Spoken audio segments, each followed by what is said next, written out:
Hello, my name is Avon Killian, producer for The Magic Molecule. I wanted to take you to the place it all started about a year ago, my friend Judah's house right behind me. We're sitting on her front porch, a group of us, having dinner, good conversation, good friends, and of course, good wine. When my friend Judith mentioned that we might want to stop and see the artesian well on our way out of town, my wife became very enthusiastic about seeing the well. I, on the other hand, was skeptical. I'm going, what's the big deal? It's a pipe with water coming out of the ground. Being a good husband, of course, I acquiesced to the wife. We stopped on our way out of town. It was a stop that changed my life.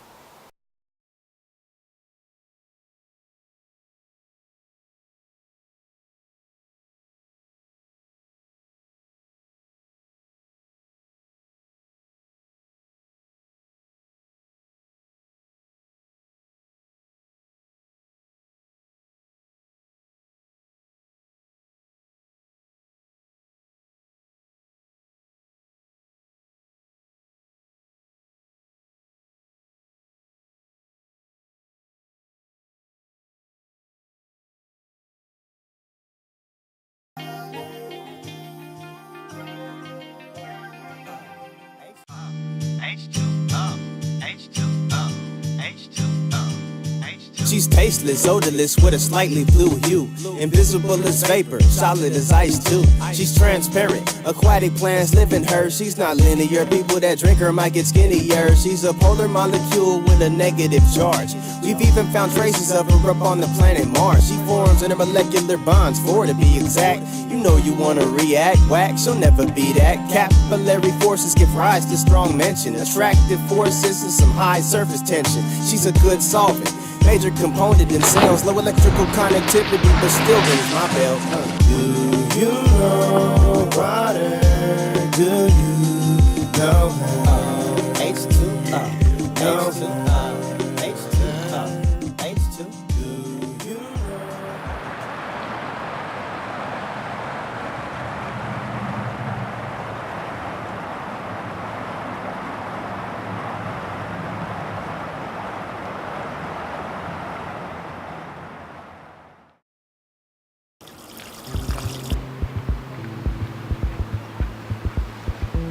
As the Earth is dependent on the sun, humans rely on the universe's perfect molecule, water. As the Earth circles around the sun, our lives revolve around water. Water is part of our every reality, and without it, well, let's just say life would look a lot more different. From the moment we rise, we use water. Heck, even plants need water. But what happens in the absence of water? It was over the summer, the pipes broke into the house, and we didn't have any use of water because when you don't have pipes, it's just water filling up under the house. So it was like, it was hard, we couldn't go to the bathroom here, we couldn't shower here, we couldn't do dishes, we had to do them in a bucket. It was hard to even want to sleep here when you know that when you get up in the morning, you have to immediately go somewhere to shower, or use the bathroom, or do anything like that. And, we had to do dishes in a bucket, and it made it like super, super difficult to want to even eat. If Cities Rated Almanac included the category Most Compassionate American City, would you want to live there? Of course you would, but think about the facts on the ground. Let's look at a few ways to measure a city's compassion. Our starting point will be how they treat their poorest, those without jobs, a place to live, any money, and no running water. All of us will agree that water is the Earth's most precious commodity. Put simply, without water, life ceases to exist. The artesian well, located between 4th Avenue E and Jefferson Street, is at 415 4th Avenue E.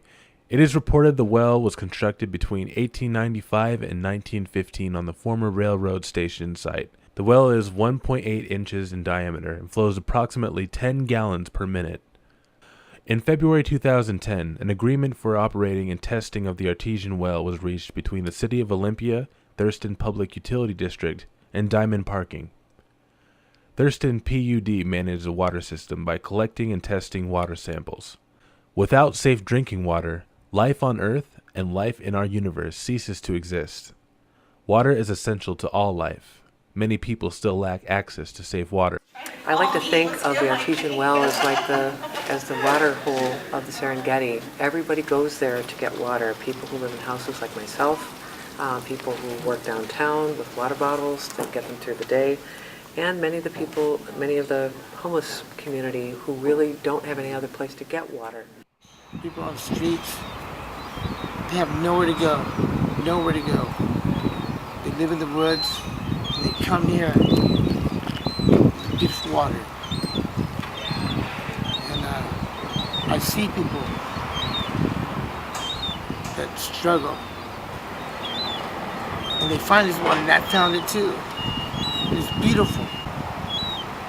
You'll see if you sit down, and as you can see, there's people that come around, they have nowhere to go, no water, nothing. All right, so this is the artesian well. I know it comes down from the mountains. It goes underground. It gets filtered through sand and rocks, and it goes down to an aquifer underground. And basically, they drilled a hole down, and it pumps like 10 gallons a minute. Just about a year ago, this didn't exist really. This actually, it just used to be a grate, and then somebody broke this, and it was a plastic pipe for a while too, which was frustrating. It's a pipe in the ground and a couple of cinder blocks, and it was really ugly kind of looking, but you know, it's constantly used. It's always been a loved part of our community. When I'm out walking about and enjoying downtown Olympia, I always stop at the artesian well. Very good, very cold. Some people think that, oh, it could have some salt or something else that's coming into it, but this has been tested and it's clean. The City Council and Public Works Department really decided to invest in this space and turn it into what you see here. So we have community bulletin board, you know, it's easier to access the well, places for people to sit their buckets on, hanging flower baskets. It's really made a big impact, positive impact in the community. I love it. I was watching them do it. I actually put in a couple of pieces. You put in a couple pieces? Yeah, a couple. Are you an artist, Ricky? Oh yeah, every once in a while. And I wasn't here for very long. I was watching the kids do it and everything. I thought it was cute. I was like, hey, can I put a couple pieces? This place was just all cement and gray, you know, sort of forgettable, just a place where you only go and get your water, to now it's a gathering space where people are constantly playing music here, you know, bringing their kids here, you're still getting their water. We have craft fairs in here. So it's just amazing to see the amount of, you know, the amount of effort and love that people are willing to put into this space. This well's the second purest water in the world. The first is on Mount Kilimanjaro. And this is the second purest water in this world. Artesian. You know, it's something that's really important to us just because it's a community gathering for all of us. It's a place, you know, where we all have this sense to come together and be heard. The street kids down here hang out down here, and so it kind of keeps them out of trouble. We kick it down here and just hang out. And so it's a place where we can come. It's open so everyone can see what we're doing, so they know we're not doing anything bad. And so we can hang out and just kick it here and just have fun.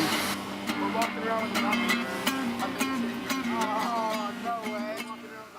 You know, everyone drinks water, so, you know, it's, in some ways it's, you know, it kind of draws us all together, but I feel that sometimes people that hang out down here that, and I've been on the street and done all kinds of stuff, so, you know, I pretty much try not to judge people, but I think people sometimes feel threatened down here if they come down here with their kids. I know, like my wife does sometimes, people are hanging out, but I think that's part of the hurdle that you have to, you know, experience each other, and, you know, the more that you know, start to work outside your circle and meet people, I think the better it is. There is friction at the artesian well. There are people who feel that This is a public facility. It should only be for their idea of the public, which I guess is, property owners who pay taxes. But truly, it's one of the most accessible, egalitarian public facilities that we have, because water truly is the life force that we need to survive. I think that in a lot of ways the story of the well is really linked to the story of downtown as a whole. And they come to here, or they go over there. People get hurt and beat down here. Not for water. I don't know why they beat each other up. Probably stupidity, but other than that, the water is more pure than anything. I'm not the only one. There's people that come out here that have homes. They fill up their jugs, they fill them up, and they fill the trucks up, because you know why? They don't want to pay for the water, because it's pure water and it's healthy, and then it's pure love. And if they don't believe it, come and try the water. We're all homeless people. I go to the college and clean up every day. Some of these cats don't know how to do it. I go to the mission, they help us so much, thank God. I live in a house, I can turn my tap and fill up a water bottle.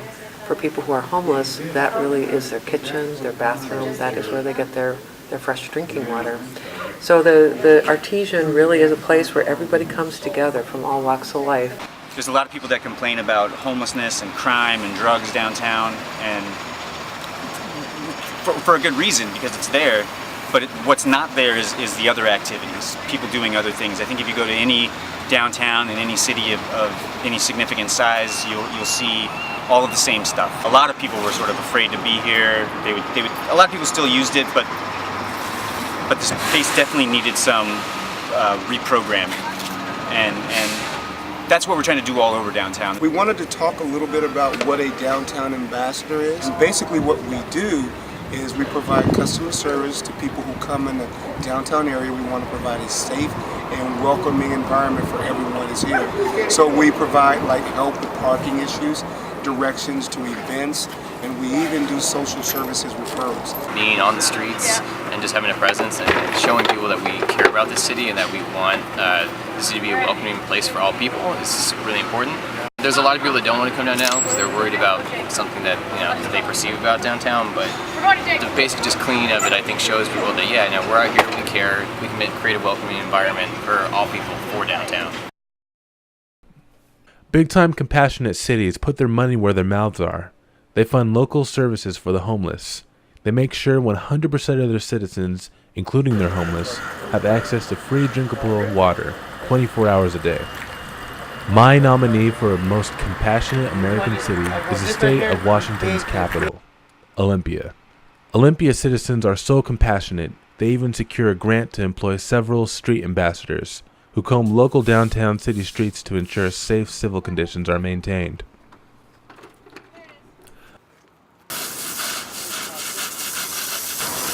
Olympia, Washington, most compassionate city in America.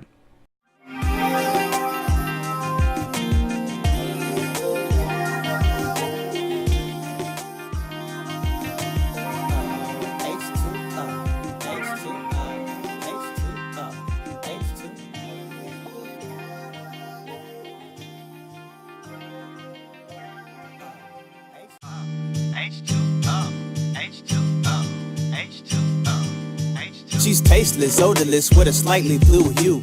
Invisible as vapor, solid as ice too. She's transparent, aquatic plants live in her. She's not linear, people that drink her might